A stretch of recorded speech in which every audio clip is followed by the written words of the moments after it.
a rich panel to speak on this topic. Uh, we have Professor Dr.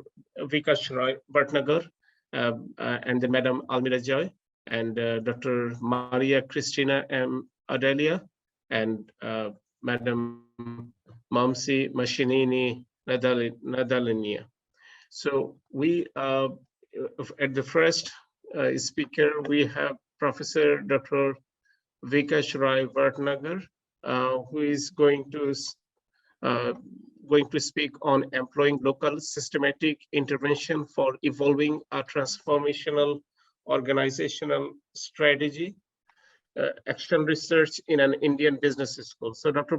Vikash Roy Bhatnagar, uh, he has decades of experience in diverse fields. He has started his career in Indian Army as a captain in the Corps of Signals, and then he has experiences in reputed multinational corporations and promoter-led organizations. Dr. Vikash Roy has worked in world-renowned organizations like GE Lighting, Bayer Bioscience, Dr. Reddy's Laboratories, and Spark Minda Group. And later, he joined in academia, research, and consultancy. Right now, he's teaching at Lal Bahadur Shastri Institute of Management, one of the eminent management institute in India. And he's a clean action researcher. He has conceptual papers and has contributed in theory building. He has a famous empirical research entitled Towards Humanizing Organizations and Employing State-like Employee Strengths for Triggering Voice at the Academy of Management Conference in July 2021. We are very happy to have Professor in our session, and we welcome you, sir, to start your speech. Thank you. Thank you so much. Let me share my screen. Yeah, we can check it now.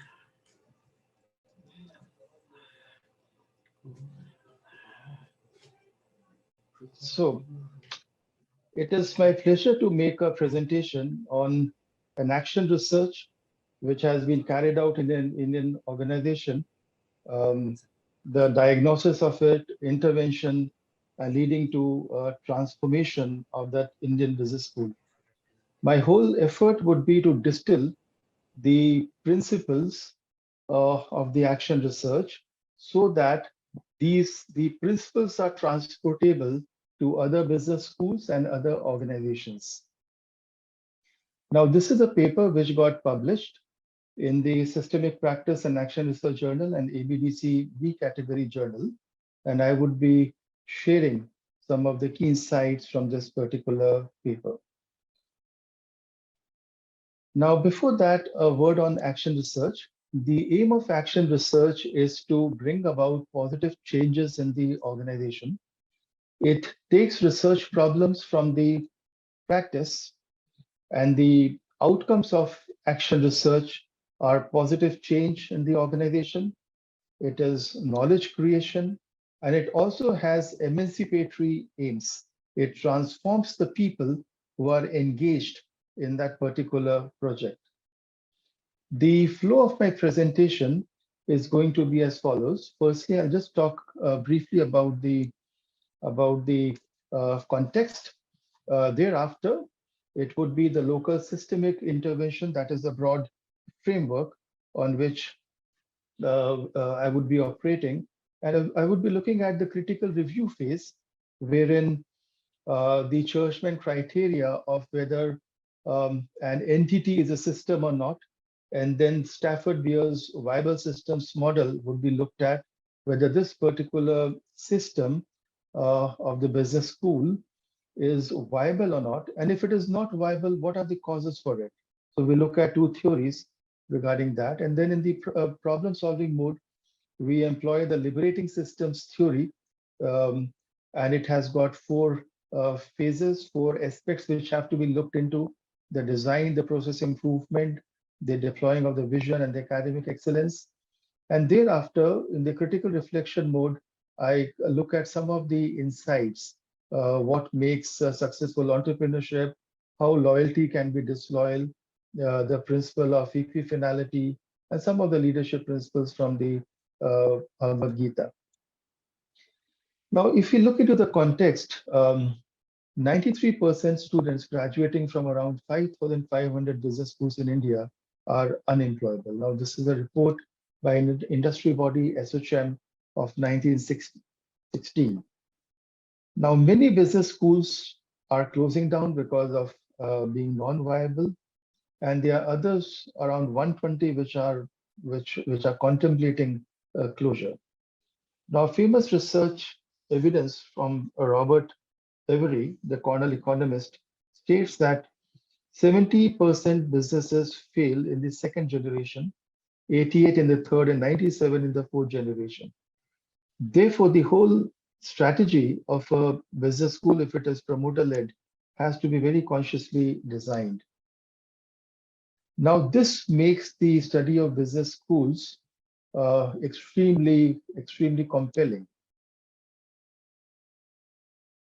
The research objectives were unfold the key pathological factors that result in poor performance of the business school by making use of system science, understand why the pathologies persist despite the well-meaning intentions of the promoters, and collaboratively design and implement a transformation strategy that provides a proof of concept for making school system viable. We look at the critical review phase. Now, first, we employ Churchman's 9 criteria for evaluation. 9 criteria for system, then we look at Stafford Beer's viable system model, and then we look at the causal mechanisms why this business school is not viable. Now, these are the 9 factors which Churchman informs for an entity to form a system. The first is the system is teleological or purposive. Now, the purposiveness of the institute would depend upon whether the vision is actually deployed or is it only a ritualistic vision. So we found that the vision, mission, and the values were ritualistic, they were not deployed, and it revealed something that the espoused theories and theories in action, which Argarius talks about, is that institutes may have different theories to espouse, which are feel-good factors, but when it comes to actually deploying, they make use of different theories. And then the cowboy capitalism, everything was anchored towards the admissions, because admissions is what leads to revenue. The second point is that the system has a measure of performance. Now, this measure of performance was misplaced towards only admission, and then those buzz creating activities in the institute, which are then flaunted in the social media to get more and more admissions. Something which the Swedish scholar Matt Elwilson calls the triumph of emptiness. And this again is a global phenomena, and the education industry is also not left unscathed. The third is that the existence of clients. Higher the performance, higher the interest of the client served, right? But because of the poorly implemented vision, led to poor measures, which in turn resulted in confusion about the identity of the clients. Next, the system has teleological components that co-produce a measure of performance of the system. Now, the purpose of academics and placements were aimed at creating media presence to favor admission. So here again, the other systems were not co-producing the measure of performance. The system has an environment that co-produces the measure of performance of the system. Now, many partnered with the buzz creating activities, many paid rewards were taking place. There exists a decision maker who can make changes in the measure of the system's performance by making changes in the measures of component. Now, here the director of the institute was the decision maker, but then he was more bothered about creating a deceptive social reality, and hence the change was difficult. Now, there exists a designer who conceives the nature of the system and thereby influences the actions of the decision maker. Now, here we had the promoter, but because of certain pathologies, the promoter was also in line with what the decision maker or the director was doing and was very comfortable with the misplaced focus of the measures. They were looking at very quick bucks, and the admissions would lead to that. The designer intends to change the system to maximize the value system delivers to the client. Now, the designer's intention was to maximize shareholder value and not the client. And the system is stable from the designer's intention, assuring an inbuilt guarantee that the designer's intention is realizable. But the system was very, very stable from the designer's perspective because they were very comfortable, and hence change was problematic. Next, once we have looked into that, whether this business school formed a system and where the gaps were in the system, we looked at whether the system is a viable system or not. And here, Stafford Beer developed the viable system model by drawing an analogy from the human brain and neural controls and evaluating the viability of system on 5 constituting systems. Now, these are the 5 systems, the component parts of the system. The first is the operations. Now, in a business school, there are primarily 3 operations: the admissions, the academics, and the placement. In the academics, you will also have the research component. You can also have the MDPs and the consulting, because all of this helps in the academics. The second is the system 2, which is related to the coordination system. The third system is the control system, which also includes the auditing. And the system 4 is the futuristic system, which looks into the external environment. And the system 5 is the policy making system. So we looked at the gaps in each of these, and then it was very clear that the business school is not a viable system. Now, despite so many years of its existence, why is it that the business school was not a viable system? And then we looked at the factors for it, the explanation for it, and 2 theories, the theory of neurotic organization and theory of psychic prisons, came to our rescue. It was very insightful when we studied these theories that Weiss identified 5 neurotic styles that contribute to organization dysfunction: paranoid, compulsive, dramatic, depressive, and schizoid. Now, this school fitted the category of a dramatist firm, wherein the aim is to seek attention that results in superficiality, operate in an unrealistic world on hunches, exploitative of others, and make them feel used or abused. And here the initiatives are conflicting, seldom complementary, and the decision style is impulsive, unreflective, and non-detailed. So carrying out events, making social presence, if somebody else is doing something, let's adopt that. So that is what was very dramatic about this, and enough thought on initiatives what was not being given. Definitely they lacked strategy. And then why would they do it in this manner? So Morgan informs in the book Images of Organization 8 metaphors, which enable us to understand the functioning of an organization. Now, one of the metaphor is the metaphor of psychic prison. And here Morgan informs that the human beings get trapped in a web of their own creation, which means that you have organizations which are socially constructed, which leads to structures. And these structures, they create cognitive boundaries which serve as a trap. And then the people who operate in this trap, they do not believe that their state is an isolated state. On the contrary, many feel very happy about that particular state. They feel that what they are doing is the right thing to do. They don't look at the alternatives. And the way out is to get into the double loop learning of questioning the very assumptions. But instead, what people tend to do is that they feel that they are not doing enough. And Barry and Starr's theory of escalation of commitment is what they indulge in. So they may feel that they need to make greater social presence. They need to have greater buzz creating events in the business school, and that is counterproductive. They get trapped in that particular cognitive boundaries.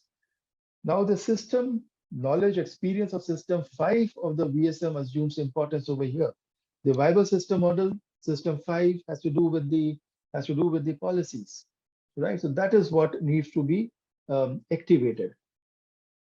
Now, when we look at the problem solving mode, now Flood suggests that the process of problem solving mode employs creativity, choices, and implementation, and reminds that unless interventions take place at all 4 levels, the organization design, process improvement, cultural and political improvement will not take place. So based on this particular theory, we looked at all these 4 dimensions and brought about improvements. Now, the theoretical framework of liberating systems theory, why the word liberating? The liberating is because it liberates system from its solitariness. It liberates the use of power to silence open discourse. It leads to emancipating people and cognitive liberation experienced by readers. Now, let me share what is the meaning of system, right? System can be understood as a dynamic interaction of multiple variables, which together give meaning to the whole. Now, when we are employing a systems approach, the study of the whole is very important, right? And all the parts constituting a system assumes great importance. For instance, if you're talking about the circulatory system in the human body, right? All the parts are important. If the valve of left auricle misfunctions, the whole circulatory system collapses, right? So similarly, when we are looking at a systemic approach for a business school, all the components, the efficacy of all the components are important. And when we looked at the Churchman's 9 criteria, we looked at each of those criteria, whether they are important. And then we also looked at um, the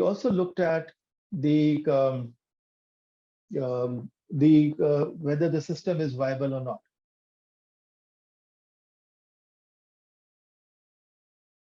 So now, in terms of the option design, the academics lack management practice. Now, most senior area faculty were made responsible for the school's function. A new department of process design and audit was created. So, which means that in terms of the organizational structure, if the head of the marketing was also made responsible for the marketing, if the head of the strategy was made responsible for the strategy of the business school, and so on, head of HR, the HR of the business school. So they would also gain management practice. Now, the paradigm shifts, what he brought about was mission and vision, which was merely ritualistic. We deployed that commoditized placement. We moved to a personalized placement, looking into the strengths of the students, and from deceptive impressions to get admissions, we're actually improving the quality of academics and factual advertisement, and for attracting focus on admission of students to focus on success in career of the students, an admission department acting as consultant within the organization providing students to competency-based selection to improve the quality of inputs. And this was a vision. From the vision statement, we had made the model, and this model was deployed. If the vision statement was to be a futures-focused center of excellence in management education, what was future focused? It was ethics, theory and practice, technology. What was center of excellence? This is what was center of excellence. And then what was management education? We looked at these 3 components. So we identified each component, and these were deployed in the organization. In the critical reflection mode, I will just cover 3 points. The successful entrepreneurship. Entrepreneurs have the risk-taking capabilities, and then if you have professionals working along with the entrepreneurs, it leads to success. But over here in the business school, we found that there was a friend of the entrepreneur who had helped him in his earlier days when he was a bureaucrat. And then this was a non-professional, association. The advisors were not appropriate, and this is a sure shot recipe for failure. So the constitution of board, which is knowledgeable, is very, very important. Now, loyalty is disloyal. Incompetence and insincerity creates people saying yes. So while you may Hello, have people, Professor. Yes, I think I have our just one more time slide. for the Yeah, I think I just have one more slide. I'm yeah. just ending. Huh? So now, Okay. Okay. if you just have those yes men, right? So on the face of it, it may appear loyal, but then if you are not telling the actual status and not taking actions on that, which a promoter doesn't want to listen, then you are being extremely disloyal. And then leadership is not populism. If something is not right, you have to give negative reinforcement, and also weeding out is required to be carried out. Now, to conclude, the principles of system science and organization cybernetics are very useful for transforming a business school. Thank you so much. Thank you, Professor.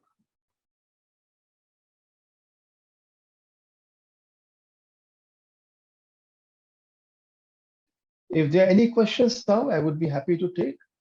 Uh, Professor, thank you for your speech. Actually, we have reached the end of this session. Okay, So now we need to move on to the next speaker.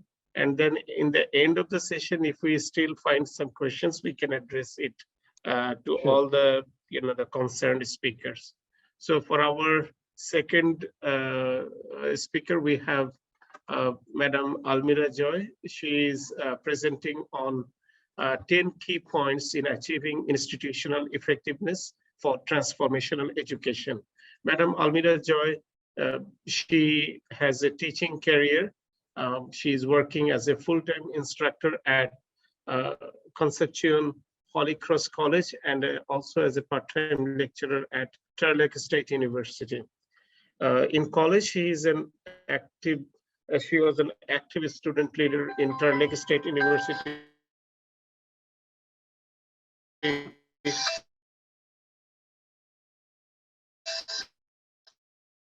College of Business and Engineer Marketing Association. In third year, she worked as an executive assistant for public information, and also in the fourth year as a governor in the College of Business and Accountancy Student Council. She graduated at Turlock State University with a degree of Bachelor of Science in Business Administration with a major in Marketing Management in 2018. She has worked in HR positions for several years at McCain Food Corporation, and then she has also worked in compensation, benefits, and other HR-related domain. So she has professional education at Central Institute of Technology in Penequit, Turlock.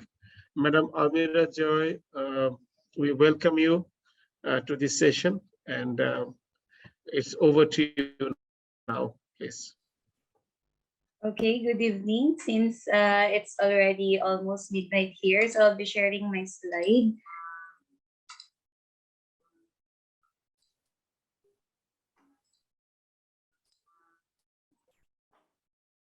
Okay, so without further ado, I'll be starting my presentation since I'll be discussing about the 10 key points in achieving institutional effectiveness for transformational education. So my presentation is very basic since with regards to transformational education, in my own experience, we need to go, oftentimes we overlook the basic things that we need to improve in our institution. So number one, we have purpose. So first, we have to know what is the importance and the meaning of what we are doing in our organization. As a teacher and as an instructor, I must know what is the purpose. What do I want to teach my students? So if you want to achieve institutional transformation with regards to education, of course, you must know what's your purpose. So if challenges occur in the organization, you will not be able to stop halfway or midway or along the way. So if you know your purpose or the meaning of what you are doing, of course, you must have a clear picture with regards to the vision of the institution. So to achieve this is institutional transformation, you need to know what is the vision of the organization. It is all about the holistic education of the students. Is it all about the commitment of the students? It is all about the competence of the student, what is the vision of the institution. Because without having this clear picture of what you want to achieve in the organization, of course the organization will be lingering around, or the efforts of the organization will be put into waste without this vision. So number three, of course, if you have that vision, since I have experiences in human resource management, planning is very important for me. So if you have that vision, you need to plan in order to reduce the risk or the probability of failure for that certain organization.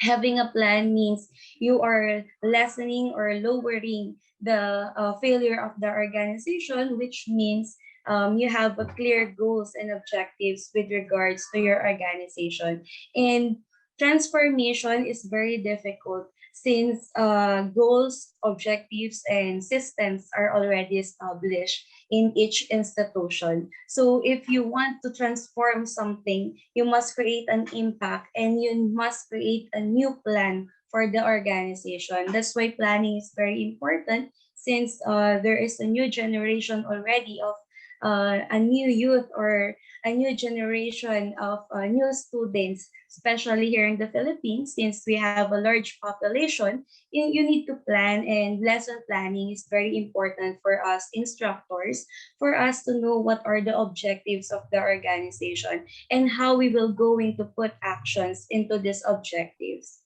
And number four, if you have a plan, of course, you need to have a new framing for the organization. In order to achieve transformation, new framing must be implemented in the organization. Since if we are used to the old system or in the traditional system of schools, business schools, institutions, and any other organization, and if we keep on following this traditional systems, and we are not having a new perspective with regards to things, and oftentimes top management are not open to new framing, since the old system, they are used to the old system, they want to continue what the old system is doing. And that's why for me, as part of the institution and new to the academe, I think new framing is very important in an organization if you want transformation for the institutions. And what I'm implying here is that new perspective must be created, because the youth is very mature and they are very well known with regards to technology, and a new environment is given to the students nowadays. So this new environment, or the old system or the traditional system, is not enough already to tag along with this very uh, high tech students, or very diversified students in our country and all over the world. Number five, of course, if you have a new framing, you need to challenge your perspective. You need to challenge the organization's perspective from the lower management up to the top management, because challenging this perspective means you are very open for change. And if you are open for change in the organization, this is the start of transformation of the institution, because without change, there is no transformation in the organization, because transformation can only be achieved and effectively be achieved with a part of change and a challenge perspective in the institution. So without this, we can never achieve the effectivity or effectiveness of transformation in the organization will not be possible for the institution. So you need to challenge perspective and compare things. So what are the traditional and what would be the new system for the organization? The number six, I have the here interaction with regards to people in the organization. Since we are talking about institution, we are talking about an organization. Of course, a lot of manpower is here in the organization. So not just the admin, not just the teachers, not just the top management of their institution. They need interaction for this transformational education to be achieved. Why do we need interaction? Because if only one department is working for this transformational organization or transformation for the institution, then it will never work out. Because in an organization, we need to uh, all the parts or all the elements and departments of the organization must work as one. So if they work as one and if they have commitment as one, or they will work as one and harmonize as one, interact as one to achieve the vision of the organization, then transformation will be possible. That's why I've put here the interaction, because without this interaction, the organization will fall apart, because one team working for the transformation will not be enough. Because talking about the organization, of course, the whole organization must be inspired enough to make this transformation possible. Number 7, this is what I'm talking about, all about the commitment. If they have the interaction, of course, all the members of the organization must be committed. If in order to be committed, of course, we have number 8, we have integrity. Having integrity means you are doing the right thing even if no one is watching.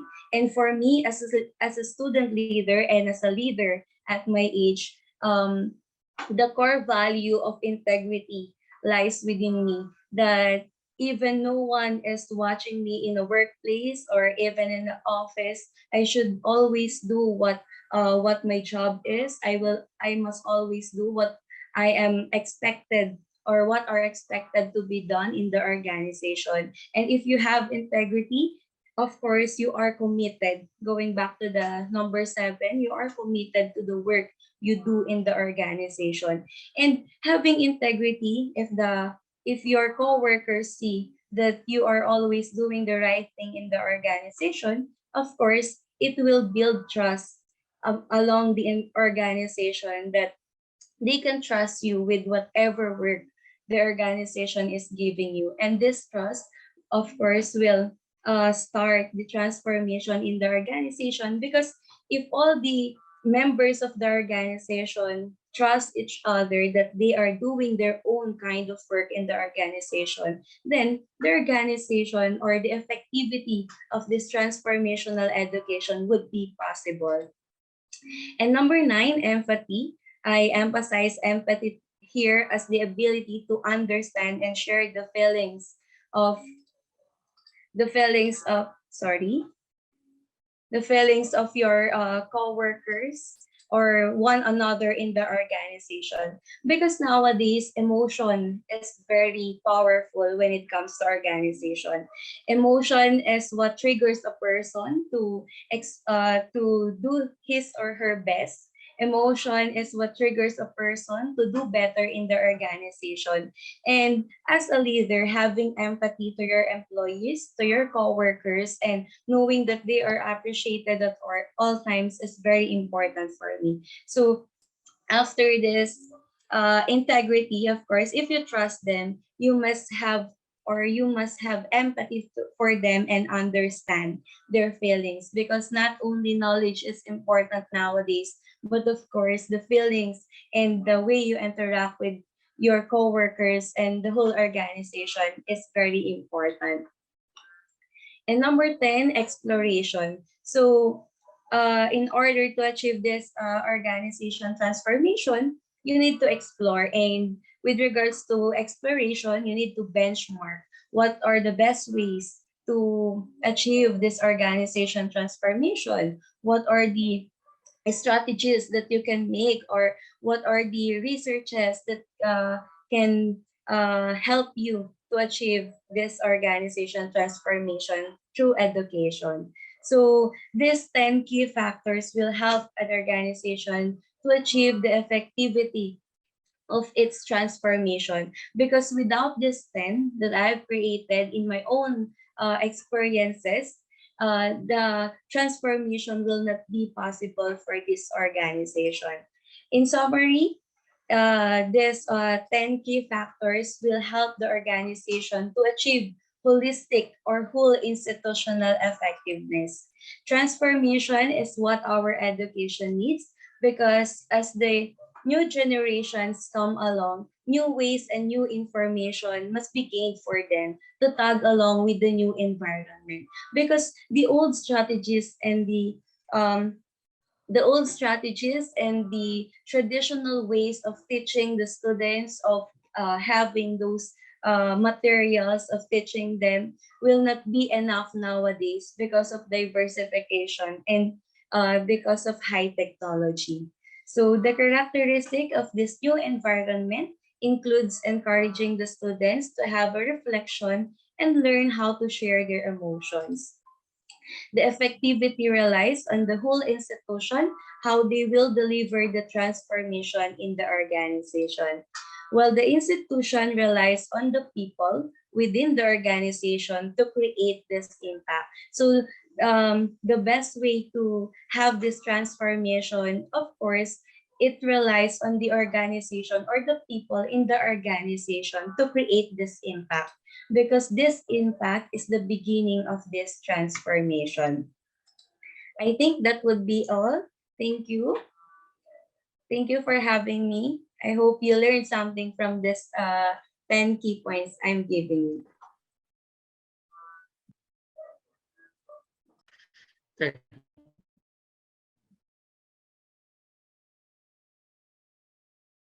Hello, sir. thank you, Madam Almira Joy. Ma'am. Hello, can you hear me? Yes, I can hear it, sir.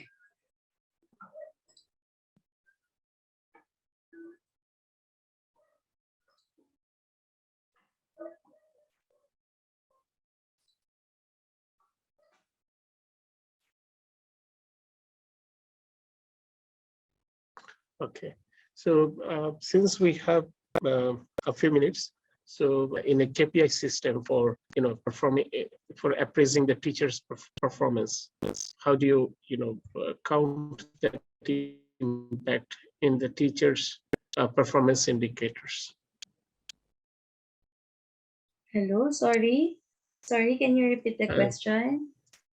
Yeah, just the impact. I mean, we have some wonderful, the direction for the teachers regarding, what they need to take with them for ensuring the impact. But how we can actually count this impact in evaluating the performance of the teachers? I mean, their KPIs. Their KPIs. So in evaluating the KPIs of the instructors, of course, you must get the feedbacks of those students that the teachers is having in her class, because it is very important, because they are the um, direct uh,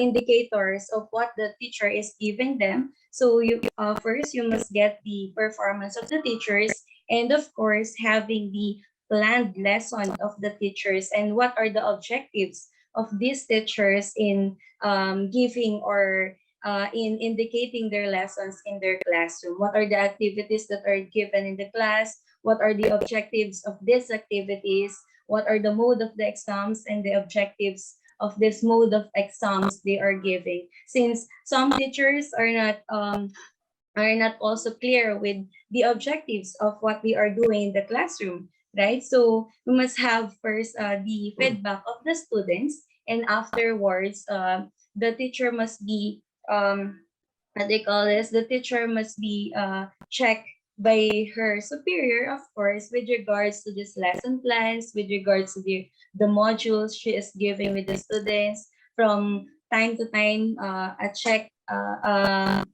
the superior of these teachers must check if they are delivering their lessons well in the classroom for the KPIs. Thank you. Thank you, ma'am. Now we are moving on to our next speaker. Our next speaker is Madam Mamsi Mashinini Nandalani. She is presenting on outcome-based education. Madam Mamsi, can you hear us?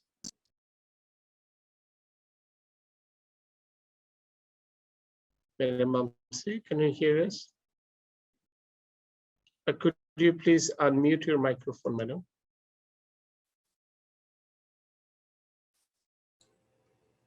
Yes, I can hear. Okay, so thank you for joining with us. Madam Mamsi Mashinini Nandalani is the founder and CEO of Mimosa Educational Institute. She has been, it's a private school in the township of Duduja in South Africa. Madam Mamsi, she has started her teaching career in 1992 after she graduated from University of Port Hare with a Bachelor of Arts degree in English and History, and also she has a postgraduate diploma in higher diploma in education. So since 1992 till 1999, she has worked in different schools as a teacher of English as a second language, and also she has worked in a leadership role from 1999 to 2004 as a vice principal, and also then as a principal till late after 2004. In fact, she has also started as an entrepreneur, and then it was in traditional business sectors. But then since 2010, she has aligned on her calling, and her calling is education. And she has listened to her calling, and then she is actually running a thriving educational institution. Madam Mamsi, she is the district director. She has got 2 recognitions from the district director of Gauteng province education. She's a single and loving parent to 2 other grown-up sons, Naksona and Sifo. Madam, thank you very much for joining with us. It's over to you now. Thank you very much. I would like to extend a word of gratitude for having me into this program. And it's really an honor for me to be here and to be doing what I'm doing as part of the panel. I'm very much appreciative of everything. This is going to go down memory lane for everything that has been done. To begin with, outcomes-based education, which is OBE, it is a learner-centered approach. Madam, could you please share your slides, madam? Okay. Can't you see it? No, it's yet to be shown. Not yet. Not yet. Let me check.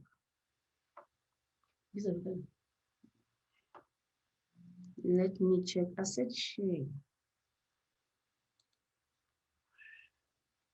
Oh. Let me show the slides. Oh. Yeah. We share. Yeah. Back to the meeting. And then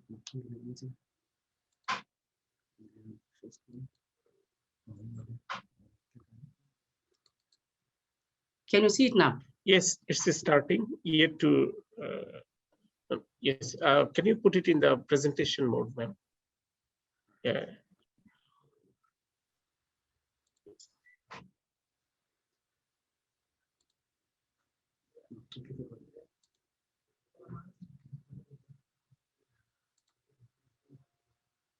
Is it showing? Yes, now it's perfect. Thank you, ma'am. Is it perfect? It's perfect. Oh, okay. I was just starting to say, I'm very much humbled by being part of this, and I'll cherish this memory for a long time in my life. So to begin with outcomes-based education, which is OBE.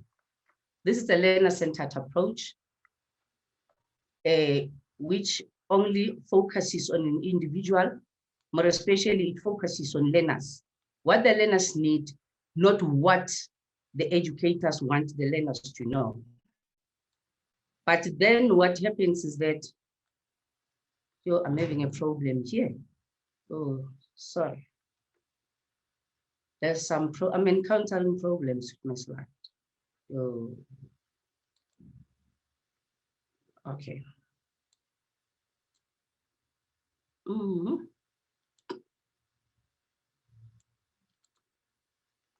Right. Can you see it? Hello? Hello? Yes, ma'am, we can see it, but it's not in the presentation mode now. Okay, presentation. Oh, it's in the presentation. It's not in the presentation mode. Oh. Yeah, it's not.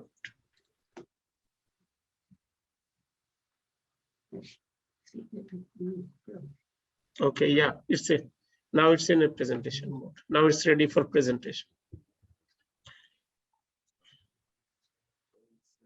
Oh, okay.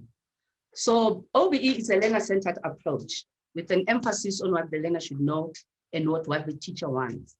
Although then it is a good education model and intent to develop skills using technology. Unfortunately, technology was non-existent in South African schools, mostly public schools.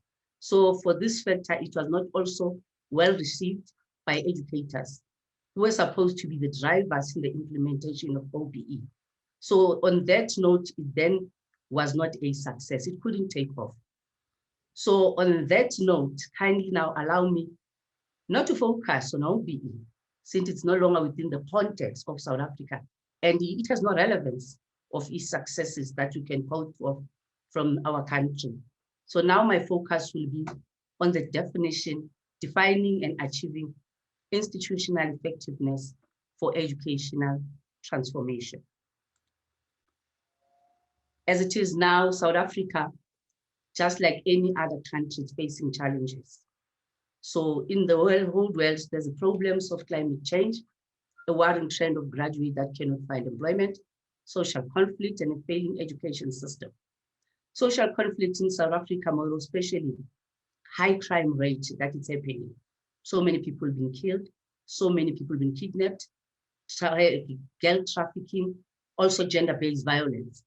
And the unemployment rate of graduates, we find graduates being unemployed in high numbers simply because of the failing system. The system does not prepare them for the future world as what the future expect from them or the economic world. So when they come out of the system, they find themselves wanting. So now I believe that we need to pause and ask ourselves, are there steps or approaches that you could adopt and transform our education system so that we could reap the benefits of a transformative education?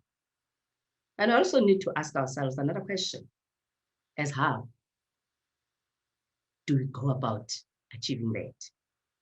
So we need new approaches in order to help our failing system. But not only new approaches, also mechanisms or techniques of making it to achieve those goals. So the technique that could be employed here and in the context of education is institutional effectiveness, which is believed to be a continuous cycle for planning, assessing, analyzing, and improving processes, programs, and services that could support education system. Why then do we need to transform education? Why is there really a need for us to transform it? Education system needs to be orientated to equip learners with the knowledge, values, abilities to act for betterment of all people in the planet as responsible citizens of the global community. If learners feel that they are not being valued, if learners feel that they don't get enough knowledge, if learners have no ability to work towards themselves and to achieve what they need to achieve, it's going to be very much difficult to have responsible citizens. Then the social conflicts and the social ills that we have will continue because there wouldn't be anything of value and of motivation to these learners. So rather than add to the debate about whether accreditation and program reviews are effective, let us now look at alternative approaches in achieving institutional effectiveness. I think I've jumped a slide. I jumped a slide.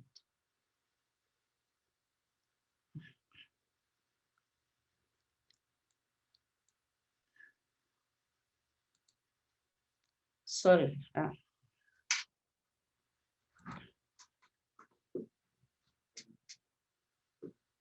My slide keep on jumping.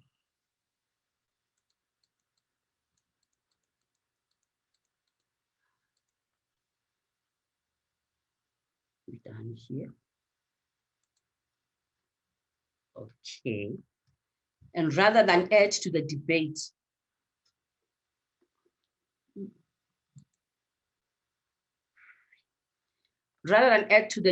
about whether accreditation and program review are effective, let us now look at the alternative approaches in achieving institutional effectiveness for educational transformation.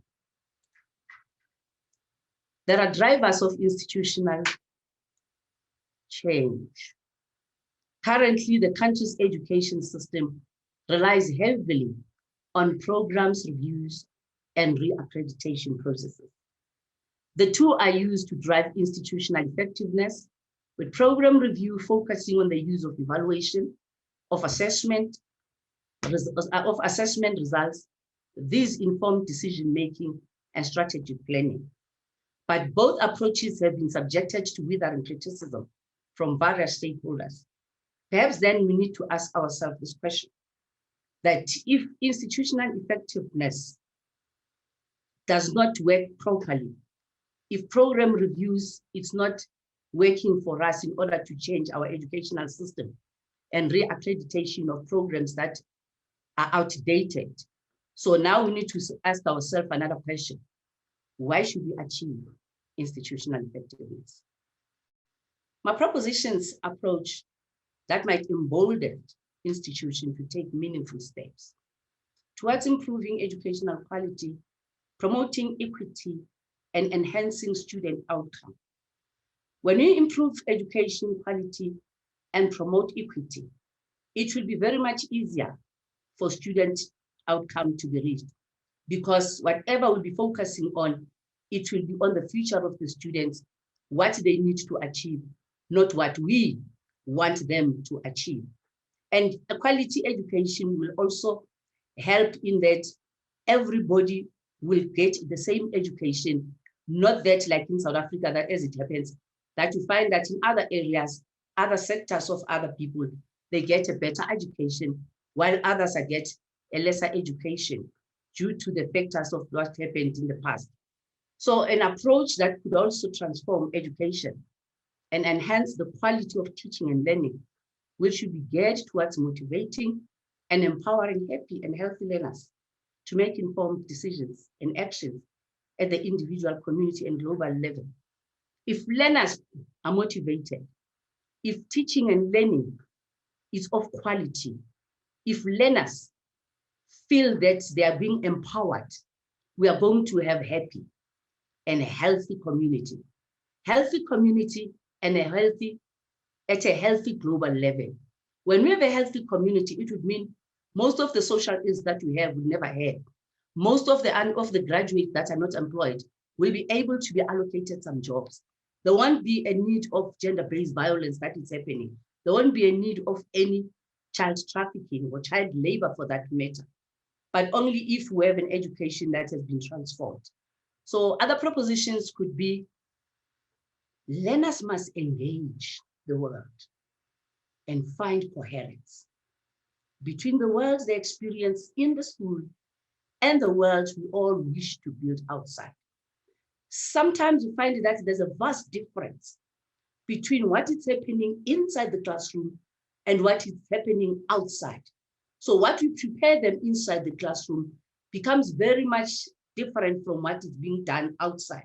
So there must be some balance that we need to find so that when they go outside, they know that they've interacted with an outside world, but within an environment of a classroom. So it would make it easy for them at least to be engaged and to be better learners and better people in the future. So to build this world, we need to learn to read. We need to learn to write, but we also need to learn collaboration. We are not in isolation. We are not an island. We live in the world that has other people. Empathy is very much important. To have feelings towards other people, to care for other people. We need also that. Complex problem solving is what is of great importance.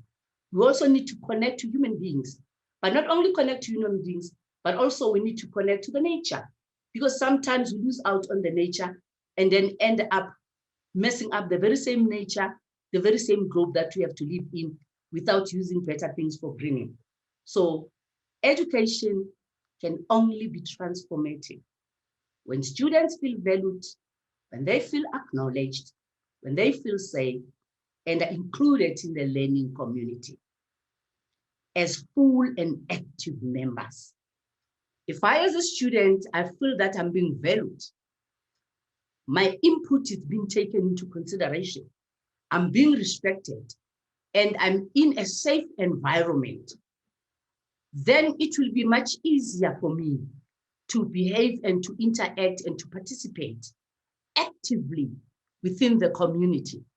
So for all that to be able to happen, this starts by preventing and addressing school violence. There's a much high school violence that is happening. Teachers are being killed, learners are being killed. Most of the schools are not safe. Educational institutions are not safe. Children are being killed even by outsiders. There's bullying also that is happening in schools. And we find most of the learners committing suicide simply because they're being bullied at school. So they commit suicide because they're now afraid to go back to school.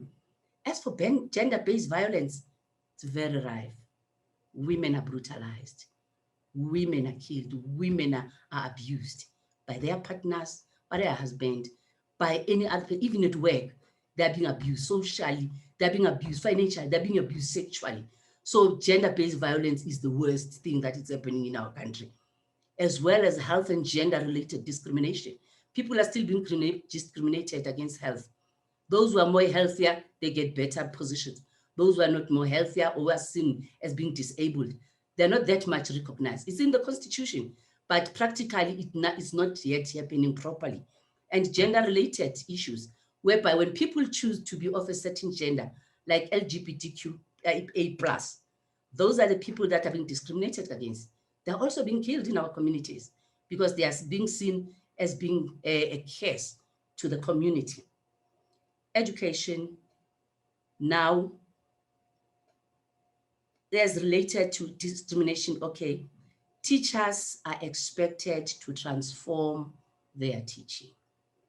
For example, ensuring that the curriculum, pedagogy, learning material, school and learning environment are meaningful in the natural, in the political, in the economic, in the cultural context. Most of the curriculum that was presented to people is the curriculum that was meaningless. Thus, we have high number of graduates that are not employed because when they come out of the universities, it does not fit in with the economic context. They've done something different at the tertiary level, but in the outside world, expect something else. And then you find that whatever they have, it could even be up to a master's degrees, but whatever they have does not fit into the economic context. It's worse when it comes to political and cultural context. So we have to have transformation that has to be done by teachers in order for a curriculum and also the department to be relevant. Want something that is relevant in order to transform education. Lastly, for education to be of high quality, it must be transformative. This is why Sustainable Development Goal Target 4.7, which aims to help us transform the world, is integral to Sustainable Development Goal number 4 and all other Sustainable Development Goals. Even those, there are still challenges for sustainable development. But once those challenges all have been, it's not easy to be able to address all of them, because you also have to include the globe, not to be only yourself, but sustainable goal development will also be achieved one day. Thank you to the organizers for the invitation. Very much humble. Thank you to all those who made this event a success. Thank you. Thank you, Madam Mamsi, for your nice presentation and very passionate presentation. So we can see that, I mean, you are presenting here not as only, from an entrepreneur's perspective, it is also an educator's perspective.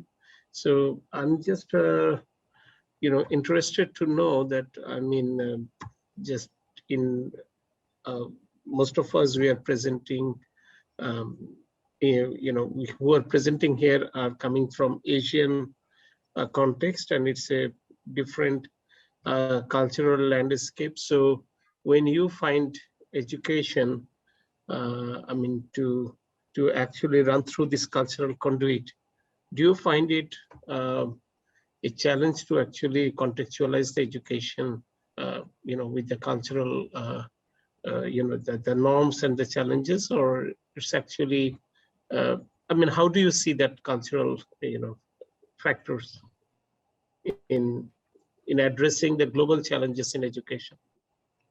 The cultural factors in addressing global education could be that you find that we come from different cultural beliefs.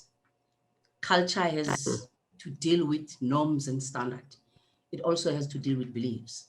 So now, in order for it to be incorporated for the whole globe, we need to work together, find a common spot where we can maybe compromise a little bit, and then come together and say, this is acceptable to us, we can compromise this, but we can never lose our own culture based on education. But let us compromise this and put this together so that we can have a common goal. Good day, everyone.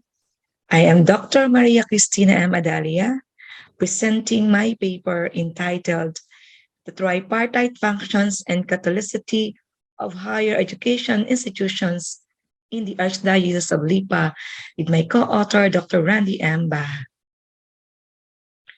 For my research background and rationale, the higher education institutions have tripartite functions to fulfill its mission in education. These are instruction, research, and linkages, which are deemed necessary in educating the youth to become active and productive members of the society. Likewise, the marks of Catholicity of Catholic schools, which are inspiration of a supernatural vision, foundation in a Christian anthropology, animation by communion and community, imbuing with the Catholic worldview throughout the curriculum, and sustenance by gospel witness, have also some issues. This study was pursued to consider stakeholders' views and opinions on the tripartite functions and Catholicity of higher education institutions in the Archdiocese of Lipa. The assessments of different stakeholders on how HEIs perform instruction, research, and linkages, and how they practice Catholicity in terms of inspiration of a supernatural vision, foundation on a Christian anthropology, animation by communion and community, imbuing with a Catholic worldview throughout its curriculum, and sustenance by gospel witness were also explored. the rationale of the relationship between the tripartite functions and Catholicity, the difference in the responses as well as the issues and concerns of different stakeholders were also determined to propose a tripartite management plan. For the objectives of the study, first, to assess how Lidixa higher education institutions, faculty, non-teaching staff, and administrators.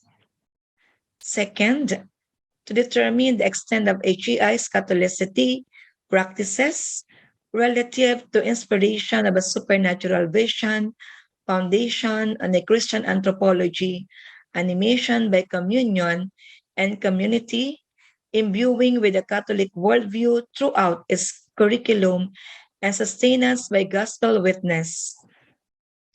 Third, to identify the difficulties in the performance of tripartite functions. Then, to determine the issues and concerns in Catholicity practices. And lastly, to propose a tripartite management plan for the HEIs in the Archdiocese of Lipa.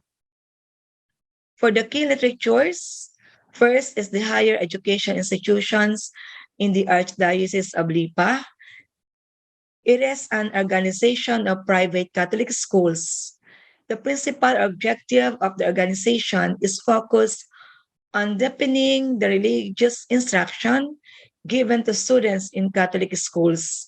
Likewise, it is hoped that the teachers, particularly the lay teachers, be developed not only academically, but most especially spiritually to meet the needs of the students. Also, the tripartite functions of higher education institutions. The Commission on Higher Education, CHED, orders memorandum to pursue the threefold functions, namely instruction, research, and community service. The role of universities and colleges in economic growth have evolved in time and grow beyond traditional teaching and research tasks. Lastly, the Catholicity practices. The five elements that necessarily belong to a school's Catholic identity are the principles proposed by the Holy See that justify the Church's massive investment in schooling. For the methodology, the study used a descriptive method. The subjects were 30 school administrators, 53 faculty, and 30 non-teaching personnel from Immaculate Conception College in Balayan, Batangas, Faith and La Consolacion in Tanawan City, St. Bridget College, Batangas City, and Santa Teresa College in Bawan, Batangas. The data gathering instruments were questionnaire, interview, documentary analysis, and the statistical tools were frequency, standard deviation, and one-way ANOVA.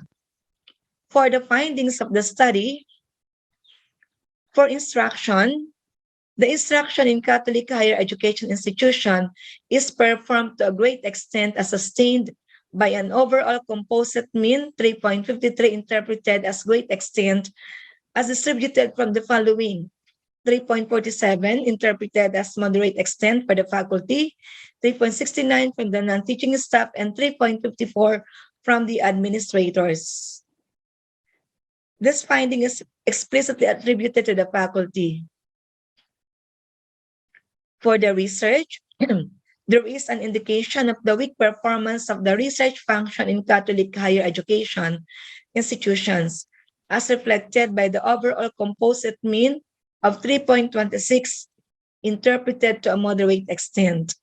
From the assessment of the non-teaching staff, the obtained composite mean was highest at 3.48, while 3.14 and 3.31 from the evaluations of the teachers and administrators.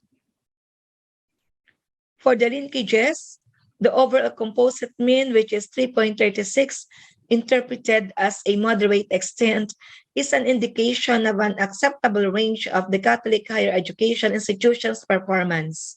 Separately, The hybrid means obtained were 3.36, 3.45, and 3.31, interpreted as a moderate extent from the individual assessment of teachers, non-teaching staff, and administrators. The findings for the practice of Catholicity, inspiration for supernatural vision, the mark of Catholicity in Catholic higher education institution is significant as revealed in the overall composite mean, which is 3.50. It received a weight of 3.44. The fact that a priest heads the Ledixa school is an excellent manifestation of Catholic identity. Second, the foundation of a Christian anthropology. The composite mean of 3.50 interpreted to a great extent indicates that this mark of Catholic higher education institution Catholicity is favorable. From the assessment of the non-teaching staff, the obtained composite mean, it was highest at 3.74, interpreted to a great extent. In contrast, it received a composite mean of 3.48, interpreted as a moderate extent from the faculty, and 3.50, great extent from the administrators. The Lidixa HEI's teachings are rooted in Christ. It is manifested in the curricular and extracurricular activities of the school. The animation by communion and community has the overall composite mean of 3.46, interpreted as a moderate extent. It has an indication of favorable marks of the Catholicity of Catholic higher institutions. Separately, the combined means obtained were 3.44 and 3.39, interpreted as a moderate extent from the faculty and administrators, and 3.60 interpreted to a great time or to a great extent from the non-teaching staff. The values of teamwork, cooperation, interaction between the school and the community are missing. For the imbuing with the Catholic worldview throughout its curriculum, this mark of Catholicity has an overall composite mean of 3.52, interpreted to a great extent. It obtained composite means of 3.50 and 3.69, interpreted to a great distance from the faculty and non-teaching staff, while 3.41 interpreted as a moderate extent from the administrators. The finding shows that the subject perceived the spirit of Catholicism is embodied in curricular programs of the school. Catholic values that promote the Catholicity of HEIs are integrated not only in the classroom but throughout the school environment. For the sustenance of gospel witness, the gospel witness got an overall composite mean of 3.49, interpreted as a moderate extent that indicates a favorably sustaining gospel witnessing in the Catholic higher education institutions. The implications is that the Lidixa president formulate unified policies or manual of regulation for the Lidixa schools. Some activities presented in the output may be of help in the formulation of additional guidelines in the Lidixa Association. Second, the college administrators may use the result of the study as a reference in preparing a strategic management plan focusing on the tripartite functions. The issues, concerns, and difficulties in the performing the threefold functions mentioned in the study may be of great help for them to plan what is best for the entire school and community. And lastly, to the parents and students, that this may fully understand the implemented programs and policies of higher education institutions where they belong are anchored in the goals and objectives of the CHED to achieve quality education. With this, they can provide their full support and cooperation on the policies.